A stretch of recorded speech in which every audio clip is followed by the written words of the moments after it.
उत्तर प्रदेश का एक शांत लेकिन रहस्यमयी गांव, जहां दिन की रोशनी जितनी सरल लगती थी, रात उतनी ही डरावनी। गांव की गलियां दिन ढलते ही वीरान हो जाती थीं। हवा में एक अजीब सा बोझिलपन महसूस होता, जैसे कुछ अनकहा अनदेखा लोगों के दिलों पर बैठा हो। पिछले कुछ महीनों में गांव में अजीब घटनाएं हो रही थीं, लोगों की रहस्यमयी मौतें। कभी कोई कुएं में डूबा मिला, कभी किसी का शरीर बिना किसी चोट के मृत अवस्था में। इन घटनाओं ने पूरे गांव को दहशत में डाल दिया था। इन सब के बीच लोगों का शक एक नाम पर जाकर रुक गया, लक्ष्मी देवी। उम्रदराज, अकेली और चुप रहने वाली यह औरत गांव की सीमा पर एक टूटी झोपड़ी में रहती थी। न परिवार, न कोई संबंध। बच्चों को डराने के लिए उसका नाम लिया जाता था। कहते थे, रात में अगर शोर किया तो लक्ष्मी ले जाएगी। जैसे जैसे मौतें बढ़ी, वैसे वैसे शक पुख्ता होता गया। लोगों ने उसे डायन, तांत्रिक और न जाने क्या क्या कहना शुरू कर दिया। एक दिन प्रधान रामवीर और उसके 3 साथी मनोज, गब्बर और सूरज गांव के बाहर पीने बैठे थे। बातचीत में किसी ने एक YouTube वीडियो चलाया, जिसमें एक काला वस्त्रधारी तांत्रिक बता रहा था कि इंसानी खोपड़ी से तंत्र सिद्ध हो सकता है। उसने कहा कि यदि खोपड़ी किसी ऐसे इंसान की हो जिस पर दुनिया शक करती हो, तो शक्ति और धन दोनों मिल सकते हैं। उस वीडियो ने जैसे चारों के मन में जहर घोल दिया। उन्हें अपना समाधान मिल चुका था, लक्ष्मी। अगले ही दिन उन्होंने योजना बनाई। अमावस की रात को लक्ष्मी को बहाने से खेत के पीछे ले जाया गया। वो चीखती रही, रोती रही, पर गांव की हवाओं में कोई इंसान नहीं था जो सुन सके। उसी रात चारों ने उसकी गर्दन काटी और सिर को एक काले कपड़े में लपेट लिया। उन्होंने खोपड़ी मंदिर में रखी और तय किया कि अब उनकी जिंदगी बदल जाएगी। अगले दिन उन्होंने मिठाई बांटी और कहा कि अब बड़गांव पर कोई संकट नहीं आएगा। पर किस्मत ने उन्हें वहीं से तोड़ना शुरू किया। पहली ही रात गब्बर की लाश आम के पेड़ से उल्टी लटकी मिली। आंखें बाहर निकली हुई थीं और जीभ नीली पड़ी थी। पूरा गांव सहम गया। अगली रात सूरज की चीख सुनाई दी। जब लोग पहुंचे तो उसका सिर धड़ से अलग होकर कुएं के पास पड़ा था, ठीक वहीं जहां लक्ष्मी की बलि दी गई थी। उसके पास वही खोपड़ी पड़ी थी, अब खून से लथपथ। अब डर रामवीर को लगने लगा। उसने उसी YouTube वाले तांत्रिक को दिल्ली से बुलाया। तांत्रिक आया, खोपड़ी देखी और घबरा गया। उसने कहा, तुमने जिसकी बलि दी वो साधारण औरत नहीं थी, वो मशान देवी की साधिका थी। तुमने उसका शरीर छीना, अब वो तुमसे आत्मा का बदला लेगी। तीसरी रात मनोज पागल हो गया। नंगा दौड़ते हुए गांव में चीखता रहा, वो आ गई, खोपड़ी लेने आ गई। और फिर सुबह मंदिर के अंदर से धुआं उठा। जब गांव वाले वहां पहुंचे तो देखा कि वहां चारों की कटी हुई सिरों से बनी माला शिवलिंग के पास टंगी थी। दीवार पर खून से लिखा था, जिसने मेरा सिर लिया, अब मैंने उसका ले लिया। उसके बाद से बड़गांव फिर कभी वैसा नहीं रहा। लक्ष्मी का नाम कोई खुले में नहीं लेता, मंदिर की ओर कोई पीठ नहीं करता, और जब हवा तेज चलती है तो कभी कभी एक फुसफुसाहट सुनाई देती है, खोपड़ी वापस करो। ये कहानी सिर्फ डर की नहीं, अंधविश्वास और लालच की कीमत की भी है। जहां इंसान ने शक्ति पाने के लिए इंसानियत को मार दिया, वहां आत्मा ने इंसाफ खुद कर लिया।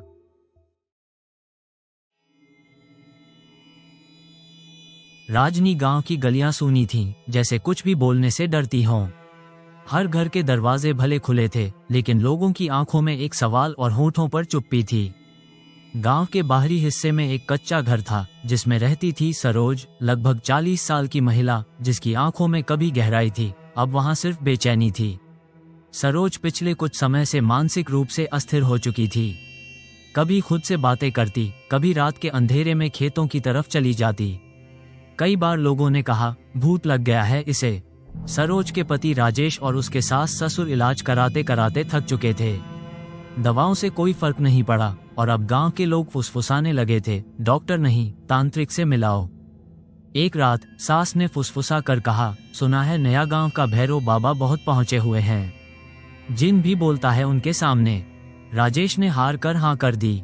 अगले दिन भैरव बाबा आया, काले वस्त्र, आंखों में सुरमा और हाथ में प्लास्टिक की मोटी नीली पाइप, साथ में ढोलक और कुछ अधजली अगरबत्तियां। इसे बांधो, उसने कहा। ये न औरत है, न इंसान, इसमें कुछ और है, कुछ गंदा, कुछ पुराना। सरोज को जमीन पर लिटाया गया और बाबा ने उस पर मंत्र बुदबुदाने शुरू किए। फिर उसने पाइप से पीटना शुरू किया, पीठ, हाथ, गर्दन और सबसे अंत में सीने पर चढ़कर उसके गले पर पैर रख दिया। अब निकलेगा, चिल्लाओ, बोलो, नाम बता। सरोज चिल्लाई, फिर कांपी और फिर शांत हो गई, पर किसी को शक नहीं हुआ। वो बेहोश है, बाबा ने कहा, सुबह तक वापस आ जाएगी। पर किसी ने इस कमरे में झांका तो आत्मा यहीं बस जाएगी। पर सुबह तक सरोज की सांसें नहीं लौटी, उसकी देह ठंडी पड़ चुकी थी। परिजन शव के पास बैठकर प्रार्थना करते रहे। किसी ने पुलिस नहीं बुलाई, किसी ने डॉक्टर नहीं बुलाया। 24 घंटे बीत गए। अगली रात सास की नींद टूटी तो उसे लगा जैसे कमरे से कोई बुदबुदाहट आ रही हो। उसने झांका, सरोज की आंखें खुली थीं, लेकिन उनमें जीवन नहीं, बस एक शून्यता थी। वह धीरे से उठी और दरवाजा बंद कर लिया। सुबह तक राजेश और उसकी मां की लाशें मिली, मुंह पूरी तरह खुला, आंखें बाहर निकली हुई, जैसे उन्होंने कुछ बहुत ही भयानक देखा हो। तांत्रिक को पुलिस ने गिरफ्तार कर लिया, पर उसने हंसते हुए कहा, मैंने तो आत्मा को निकाला था। अब वो मेरे पीछे नहीं, अब वो तुम्हारे बीच है। अब भी उस घर में ताला पड़ा है, लेकिन गांव वाले कहते हैं अगर कोई रात को वहां से गुजरे तो एक औरत की आवाज सुनाई देती है। शांत कर दो मुझे, वापस मत बुलाओ। एक ताल गांव, जहां जमीन लाल है, जंगल गहरे हैं और रातें इतनी स्याह कि खुद अंधेरा भी डर जाए।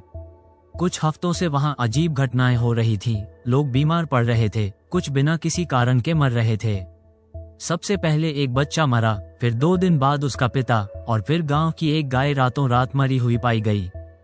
गांव वाले परेशान थे, इलाज करवाया गया, लेकिन जवाब नहीं मिला। फिर किसी ने सलाह दी, मंदिर के पुजारी धर्मराम बाबा से पूछो, वो बताएंगे ये सब क्यों हो रहा है। धर्मराम बाबा, जिसकी दाढ़ी घुटनों तक थी, जिसने कभी किसी स्कूल की शक्ल नहीं देखी थी, पर गांव में भगवान से ऊपर समझा जाता था। उसने आंखें बंद की, भभूत उड़ाई और कहा, ये काला जादू है, गांव के ही कुछ लोग कर रहे हैं। 3 औरतें हैं, 2 आदमी उनके साथ हैं, उन्हें नहीं रोका गया तो सब मारे जाएंगे। इतना सुनना था कि गांव में भूचाल आ गया। शक की सुई बिसेसर काका और उनकी बहन रामबाई, मीरा, गेंदा और माखन पर टिक गई, क्योंकि वे सब थोड़े अलग थे। न भीड़ में मिलते, न शोर मचाते, खेत कमाते थे लेकिन बात कम करते थे, और कुछ महीनों से मंदिर नहीं आए थे। बस फिर किसी ने कहा, इनकी वजह से ही सब हो रहा है। बाबा ने कहा है, मतलब सच्चाई है। अगले दिन रात को जब बिजली गुल हुई, भीड़ इकट्ठा हो गई। हाथों में डंडे, लोहे की रॉड, जलती मशालें। न कोई पुलिस, न कोई समझदारी, बस एक ही नारा, जला दो डायनों को, शुद्ध करना है गांव को। बिसेसर काका को उनके घर से बाहर घसीटा गया, माखन को पेड़ से बांध दिया गया, और तीनों औरतों को बीच चौराहे पर घसीटा गया। उन्हें मारते वक्त कोई यह नहीं सोच रहा था कि क्या ये सही है या क्या यह इंसानियत है।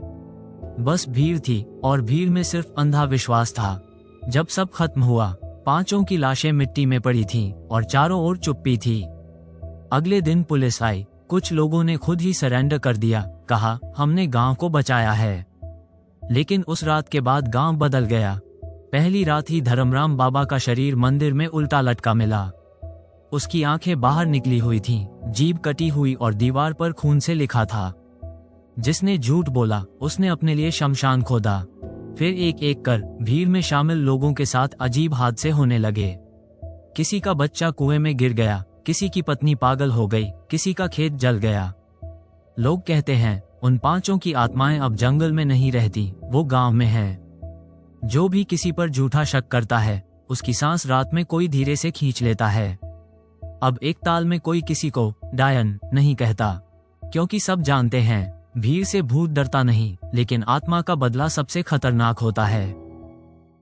तो यह आज के लिए हमारी कहानी है। यदि आपके पास कोई भूत की कहानी है तो आप हमें डिस्क्रिप्शन से हमारे ईमेल पर भेज सकते हैं। कृपया लाइक करें और सब्सक्राइब करें long horror story. Thank you.